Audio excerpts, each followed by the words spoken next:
Dans le cadre du projet BetaBot, vous avez décidé de faire en sorte que l'élément de jeu soit poussé à l'aide d'une espèce de tiroir qui sort. Donc, vous avez besoin d'un guidage en translation. Et on a ici, dans le bac noir, donc en 2019, on a reçu un rail linéaire que vous avez choisi de prendre pour faire l'équivalent un peu d'un tiroir là, avec son rail, pour faire en sorte que le cube soit éjecté du robot. Donc, j'ai repéré ici le part number ainsi que le nom du produit. Ça m'a amené, ça, ici, sur ce site-là, à chercher où on pouvait trouver le fameux dessin, le step, ici, que j'ai trouvé. Donc, je suis allé dans les produits, puis à force de recherche, j'ai découvert qu'ici, je retrouvais le numéro là, dans la liste des numéros du fabricant. J'ai placé 610 parce que je me suis dit que 610, c'était probablement la longueur de 610 mm. Puis, en faisant ma recherche, j'ai obtenu exactement le même numéro. Donc, je crois qu'on a le bon produit. C'est intéressant, ici, le fournisseur nous montre un aperçu du produit. Puis, lorsque je l'examine, là, je suis pas mal convaincu que c'est le bon produit là, que j'ai à l'écran ici. Donc, là, je l'ai perdu, mais j'ai eu le temps de l'examiner. Puis, ça m'apparaît être vraiment le bon produit. Donc, si on zoome, je regarde ici là, le type d'attache qui est proposé. Là, ça correspond à la photo du kit qu'on a reçu. Donc, ici, là, la photo.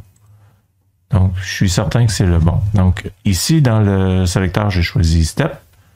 Je m'apprête à l'instant à le télécharger pour voir ici qu'est-ce que ça donne. Donc, vous voyez, j'ai fait Download Center. Puis, ça m'amène à obtenir la pièce en cliquant sur ici le petit disque. Est-ce que c'est le bon? Oui, on dirait que c'est deux identiques. Donc, j'y vais avec ça. Je l'avais testé le téléchargement là, précédemment. Donc, ça finit dans le téléchargement. Je sais qu'il ne faut pas que je prenne ça et que j'amène ça directement dans l'ensemble. Je vais aller le placer dans mon dossier BetaBot 2022.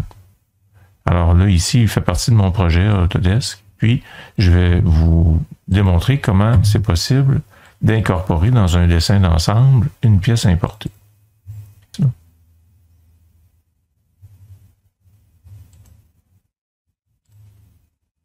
Dans BetaBot, donc tiroir, ou ensemble tiroir, ou pour poussoir peut-être.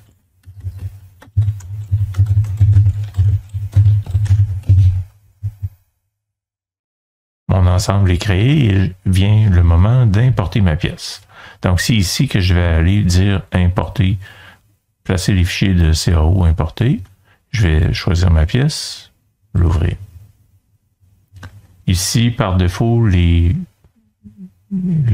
choix sont les bons. Je fais OK. À chaque fois que je clique à gauche, comme ça ici, un deuxième clic, où je peux retourner avec mon bouton droit de souris, ici, je peux dire une rotation sur Y, une autre fois Y, comme ça. Bouton droit à nouveau, OK. Donc, j'ai fini. Ici, on peut voir là, les deux pièces qui sont apparues à mon écran. Tiens, comme ça. Non, en fait, c'est plutôt comme ça. Donc là, ici, vient le temps de les contraindre. Et c'est ça qui est essentiel lorsque vous débutez un dessin d'ensemble. OK? Les contraintes doivent être positionnées correctement. Une par rapport à l'autre, vous pouvez les contraindre. Je vais vous le montrer, là, ici, par exemple. La pièce ici. Avec celle-ci.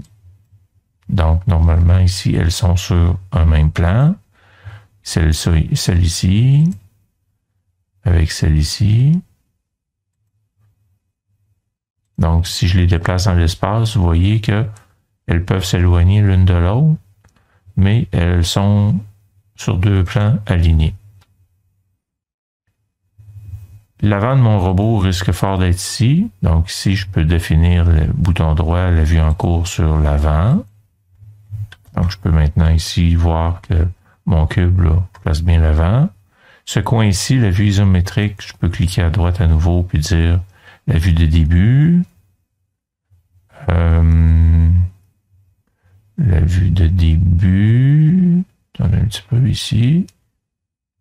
À distance fixe, ça ici. Donc là, on aura ici le début.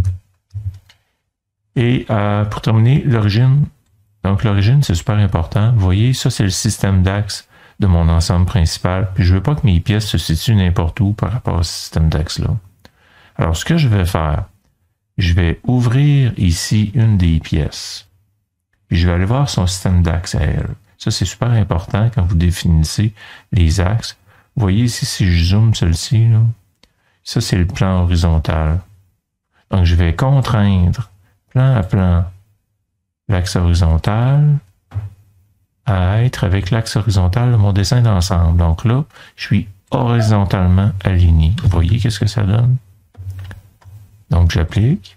Et je vais en faire autant pour un deuxième plan, celui-ci. Si je zoome pour bien le voir, celui-ci, je vais le contraindre à être plan à plan avec celui-ci.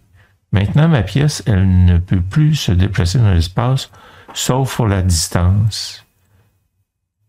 Donc, ici, ce que je peux définir, par exemple, c'est une distance entre ma pièce. Si vous voulez une largeur définie là, dans l'espace, vous pouvez dire, ben moi, j'aimerais ça que la distance entre cette face-ci et le plan principal, qui est le centre parfait de votre robot ici, soit de, disons, 200 mm. Je ne sais pas si c'est le bon chiffre, là.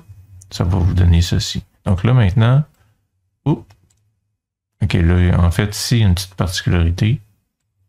C'est possible. Oh, puis j'ai une petite erreur ici qui se manifeste à l'écran. On va aller voir c'est quoi. 0, il y a une contrainte qui n'est pas respectée. CTRL Z, le bon vieux CTRL Z. Donc là, ça bouge, ça bouge. Je recommence. Donc, je dis contrainte entre cette face-ci, puis le plan de le médian qu'on appelle, celui-ci, et si je dis 200, je recule, donc c'est moins 200. OK, là, il faut être accepté.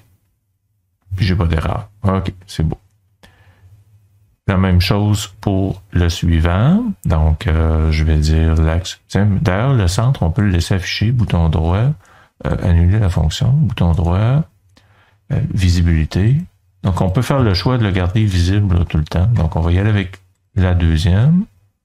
Donc, ici et ici.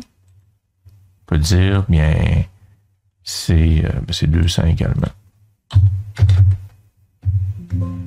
Est-ce qu'il l'a accepté? Entre ça et ça, est-ce qu'il l'a compris?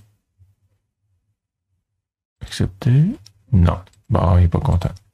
On va le déplacer. Là, il n'est pas contraint.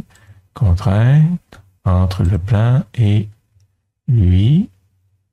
Ici. Ah, OK. Donc, 200.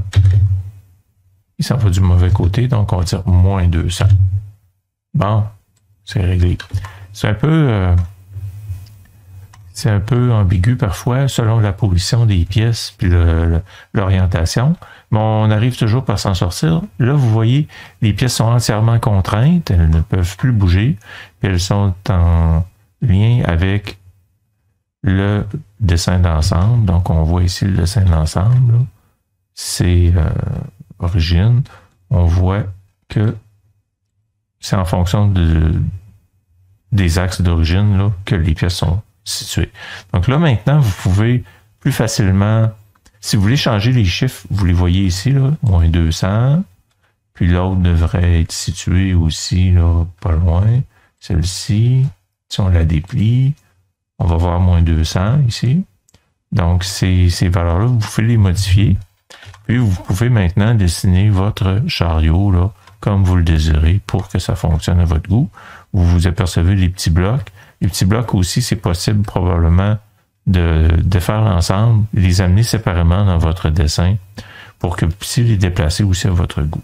Donc, c'est comme ça que vous réussirez à faire votre poussoir.